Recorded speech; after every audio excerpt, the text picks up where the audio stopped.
I would get feedback from an audition like, well, you're not pretty enough to play like the pretty girl, but you're not like quirky enough or weird enough to play the weird girl. And I was like, okay, so does that just mean like I can't be an actor? Like, what does that mean? That was what I was getting feedback on every single audition. Hi, I'm Kристен Белл, and this is the timeline of my career.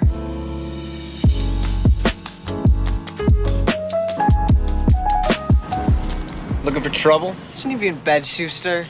Don't think you're gonna bum any beer off of us either. Yeah, get your own. I was living in Michigan and had already discovered my love of theater and music and acting, so I was auditioning for anything I could get my hands on, and this movie called Polish Wedding came and shot in Detroit with Claire Danes and Gabriel Byrne, and I was cast as like disgruntled teenager number one, and I was very nervous, but I was also incredibly excited and tried to keep my cool, because at that time, and still, Claire Danes is just so worship worthy. She's just such an incredible force. And I tried to play it really chill.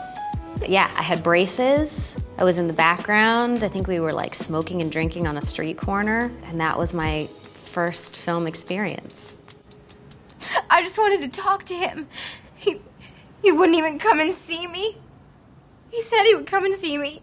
In 2004, I was living in Los Angeles, but I had trained theatrically in New York, and this David Mamet movie came up, and I spoke Mamet. He's one of those playwrights where you kind of have to know the way he writes. It's very specific, and I was like, oh, I would love to do that, because I'm in that world. I've studied the way that he writes, and I auditioned, and I think I remember, even though I had been in LA for like a year or two, I remember saying to the casting director, I had just moved here from New York to try to appear more exotic and attractive. I think I said that for a few years when I lived in LA. I used to sit there. The only reason I was allowed past the velvet ropes was Duncan Kane. He used to be my boyfriend. I did Veronica Mars right after I did Spartan. We shot the pilot of Veronica Mars in San Diego. The show got picked up and we shot for the next 3 years in San Diego, and I commuted from Los Angeles to San Diego every Friday and Monday. So Fridays we shot really late, and I drove back to LA at around 7 or 8 in the morning, and then I left for work in San Diego at 4 in the morning on Sunday. And I did that for 3 years, which was difficult, but I do feel like I earned my stripes on that show, putting in a lot of effort.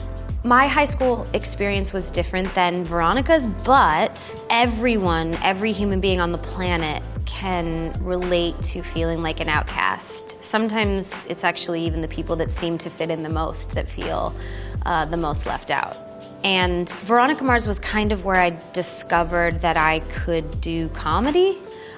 Because prior to that, I was doing guest stars on TV shows, and they were all really dark roles, and I was very much like into acting, and they just wrote these beautiful sassy one-liners on Veronica Mars that were the things you wish you said. Like when you get in bed at night and you sort of punch yourself and you go, oh, I should have said that to that guy. That would have been the perfect singer. Do you even know how to play poker? No. But it must be really hard if all you guys play.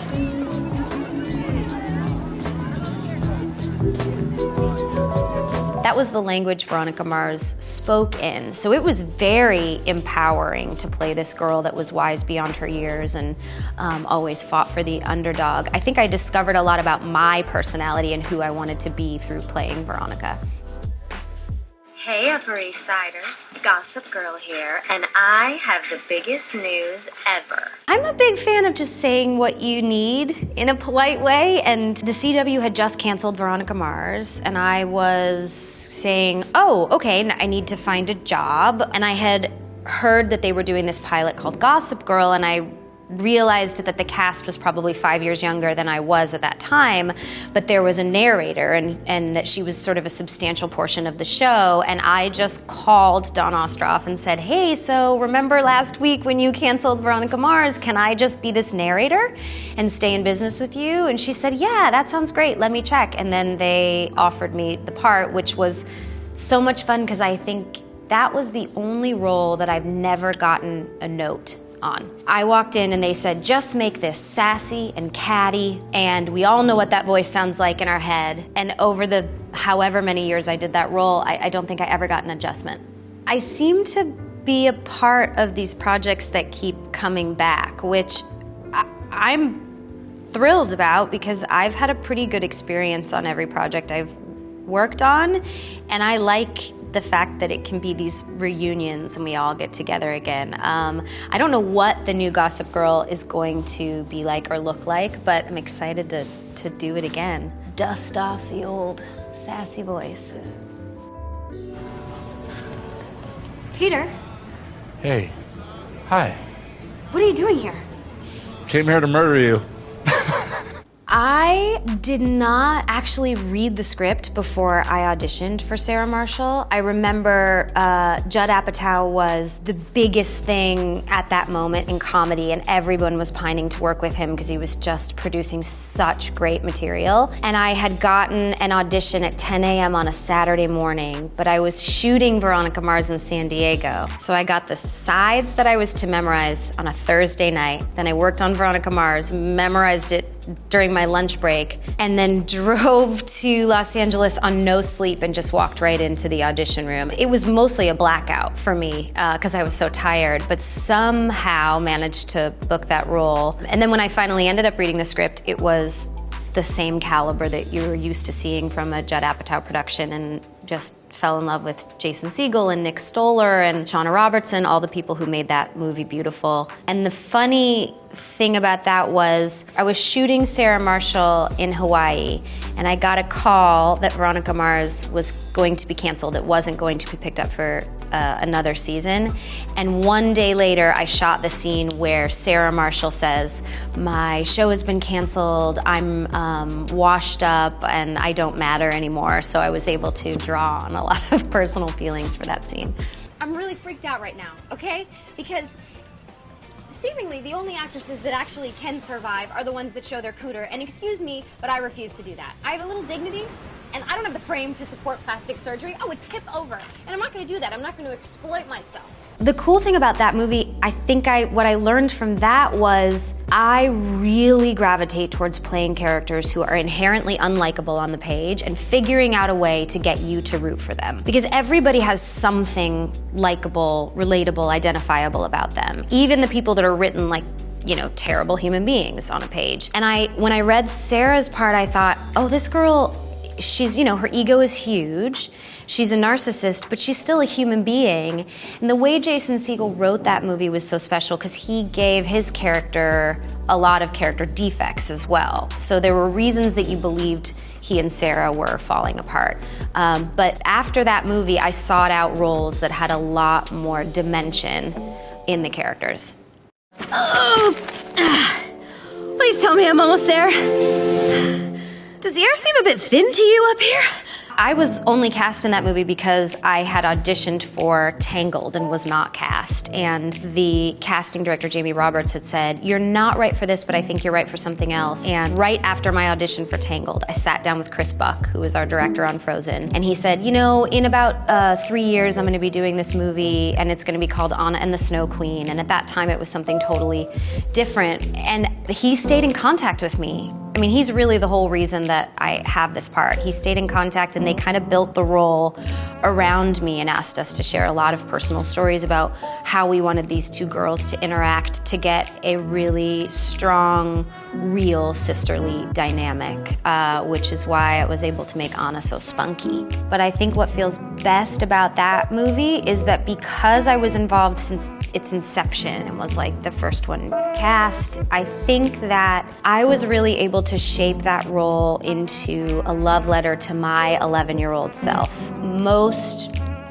princesses that you see on screen, or at least the ones that I did when I was 11, they weren't nearly as clumsy as I was. They didn't talk too much. They didn't wear their heart on their sleeve as much as I did, and they just weren't as weird or quirky. And I really wanted to represent all the little weirdos out there, you know? I mean, I used to eat my dinner next to the dog, like in a dog dish with my face when I was like 5, 6, 7 years old. So I was like, I like my dog better than you guys, and I'm gonna eat down here. Like, that's just, you know, a little off the beaten path.